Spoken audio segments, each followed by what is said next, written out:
আসলে আজকের যে দাবিগুলো ছিল সবগুলোই আমার কাছে মনে হয়েছে ইম্পর্টেন্ট। সো আসলে সবগুলো দাবি একসঙ্গে হয়তো বা ক্রিকেট বোর্ড এই মুহূর্তে মেনে নেওয়াটাও খুব কঠিন হয়ে যাবে।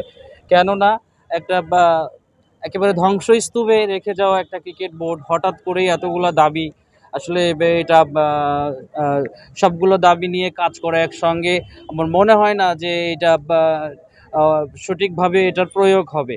তো সেক্ষেত্রে আমি বলবো যে একটা একটা দাবি যদি অন্তত আমরা বছরেও যদি দুইটা করেও দাবি যদি রক্ষা করতে পারি, আমার মনে হয় যে এটা ক্রিকেটেরই লাভ হবে। এবং পরিশেষে আমরা যে ক্রিকেটের যে ক্যালেন্ডারের কথা বলেছি এবং এদের পারিশ্রমিক নিয়ে কথা বলেছি, প্রতিটা কথাই কিন্তু অনেক অনেক ইম্পর্টেন্ট। তো সেই ক্ষেত্রে এখন আমি একজন কোচ হিসাবে আসলে ওদের সাথে আজকে আমিও লড়াইতে নামছি। লড়াই ঠিক বলবো না, জাস্ট আমাদের যৌক্তিক দাবি, সেই যৌক্তিক দাবিতে আমরা এখানে একসঙ্গে জামাত হয়েছি। প্রত্যেকটা খেলোয়াড়ের আসলে ফ্যামিলি আছে।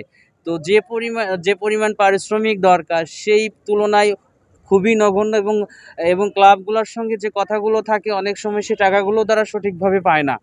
তো সেই ক্ষেত্রে আমার মনে হয় যেন ক্রিকেট বোর্ড যদি একটা ন্যূনতম প্রথম বিভাগ, দ্বিতীয় এবং তৃতীয় বিভাগের জন্য যদি ন্যূনতম একটা সম্মানই বেঁধে দেয়, আমার মনে হয় সেটা বেস্ট হয়।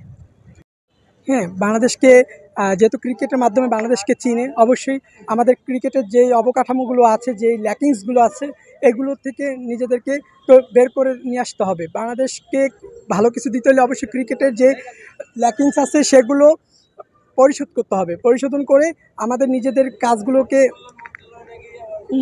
কাজগুলোকে পরিবর্তন করতে হবে। হ্যাঁ, আমাদের প্লেয়ার হিসেবে আমরা ঢাকা লিগ যারা কন্টিনিউ খেলতেছি ৭-৮ বছর, ১০ বছর, ১২ বছর ধরে, হ্যাঁ, আমরা কিন্তু একটা সময় মানে ক্রিকেট লিগ হয় মানে হবে, হবে না এরকম একটা মানে একটা জড়তা কাজ করে। কবে হবে, কবে হবে না এরকম একটা জড়তা কাজ করে। তো আমরা প্রপারলি মেন্টালি প্রিপেয়ার্ড থাকতে পারি না। তো এই মেন্টালি প্রিপেয়ার্ড করার জন্য আগে থেকে আমাদের একটা নির্দিষ্ট একটা ডেট জানানো উচিত। তারপর হচ্ছে প্লেয়ারদের যারা ফার্স্ট ডিভিশন খেলতেছে, সেকেন্ড ডিভিশন খেলতেছে, হ্যাঁ, এদেরকে আর্থিক একটা নিশ্চয়তা দেওয়া দরকার। ক্রিকেট বোর্ডের কাছে আমিও ব্যক্তিগতভাবে মানে এটা আমার মানে আকুল আবেদন যে যারা ঢাকা লিগ খেলতেছে, কারণ ঢাকা লিগটা তো যে সে খেলতে পারে না। এই ঢাকা লিগটা যারা খেলে তারা কিন্তু প্রফেশনাল।